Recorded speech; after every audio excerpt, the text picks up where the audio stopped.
Want to fix application cache app? Then here's a step-by-step process on how you can easily fix this issue. First thing first, check whether you are connected to stable internet connection or not. Make sure you are connected to stable connection.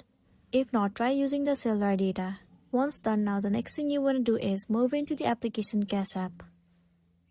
Once you're in the home page of cache app, what you need to do is try refreshing the page by closing off the application and then reopen it.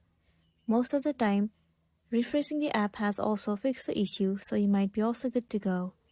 If not, the next thing you want to try doing is uninstall the application. Tap and hold the app and then click on Remove App. Now tap on Delete App. Once it has been uninstalled, the next thing you want to do is try to reinstall the application and then head over to Settings. Move into General and then head over to iPhone Storage. In this page, scroll down and search for the application cache app, or you can search it in the search bar. Then move into it. Now click on Offload App and then once again tap on Offload App. Offloading app means clearing the cache and the storage of the application. It will also remove all of the unwanted bugs and make your application run smoothly. This might also fix the issue that you have been facing, and then you'll be good to go.